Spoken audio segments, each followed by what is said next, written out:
ایک ہے نماز ہم پڑھ لیتے ہیں، آپ نے سارا پڑھ لیا، سارا تعدیل ارکان بھی کر لی، لیکن اگر آپ کا اللہ کے ساتھ ڈائریکٹ کمیونین اور ڈائریکٹ کمیونیکیشن قائم نہیں ہوا تو نماز، جس کو کہ کہا گیا کہ الصلاۃ معراج المومنین، جو قرب حضور کو حاصل ہوا معراج میں، وہ ایک بندہ مومن دنیا میں رہتے ہوئے حاصل کر سکتا ہے نماز میں، اگر اس کی روح جو ہے واقعتاً ہم کلام ہو رہی ہو، الحمدللہ رب العالمین الرحمن الرحیم مالک یوم الدین اہدنا الصراط المستقیم ایاک نعبد و اگر ہم واقعتاً ایسے کہہ رہے ہو کہ ہمیں احساس ہو کہ ہم اللہ کے حضور میں حاضر ہیں اور عرض کر رہے ہیں، سجدہ کریں تو حدیث میں آتا ہے کہ ایسے محسوس ہو کہ گویا کہ میں نے اپنا سر اللہ کے قدموں میں رکھ دیا ہے، یہ ہے نماز۔ اب جو گفتگو ہو رہی ہے یہ ہم کلامی ہے، الصلاۃ معراج المومنین، اہل ایمان کے حق میں یہ نماز جو ہے یہ معراج کے ذریعے میں، لیکن یہ نماز کیسے نصیب ہوگی اگر روح سوئی ہوئی ہے، دبی ہوئی ہے، پسی ہوئی ہے، مزمحل ہے یا مردہ ہے؟ یہ نماز کیسے حاصل ہوگی؟ چاہے آپ پانچوں وقت کی نماز پڑھ رہے ہو، چاہے آپ نے ہیبٹ بنا لیا ہو نماز کو، چاہے خوش بھی ہو گیا ہو،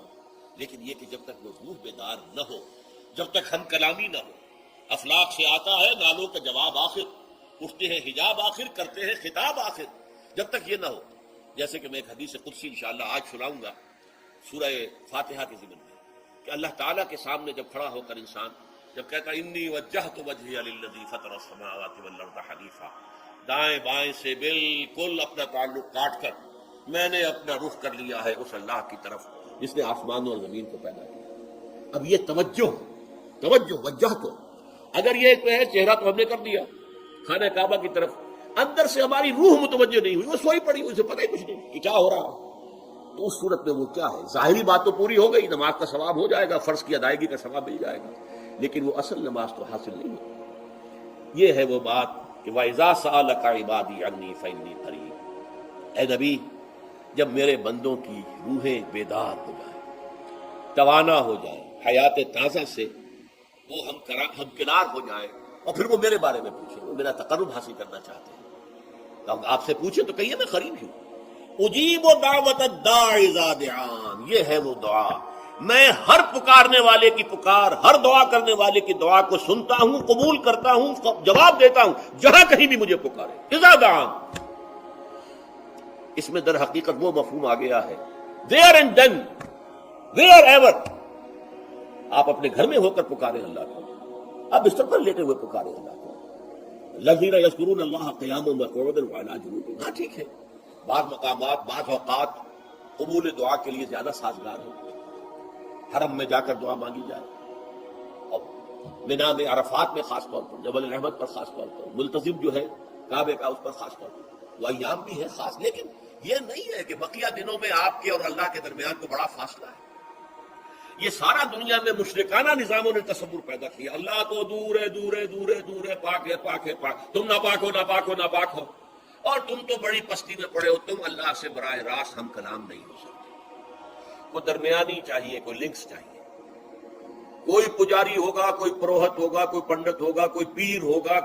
کوئی پادری ہوگا، کوئی پوپ ہوگا، اس کے ذریعے سے تم اللہ سے ہم کلام ہو، خود نہیں۔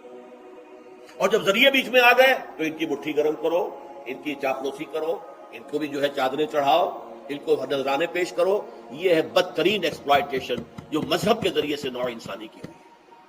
یہ دو ایکسپلائٹیشن دنیا میں ہوئی ہے تاریخ انسانی میں، ایک بادشاہوں کی طرف سے خراج دو ہمیں، محنت تم کرو گے کھیت میں، آدھا حصہ ہمارے پاس آئے گا، ہم عیش کریں گے، ہم اسٹینڈنگ آرمیز رکھیں گے تاکہ ذرا تم بغاوت کرو تو تمہارا سر کچل دیا جائے۔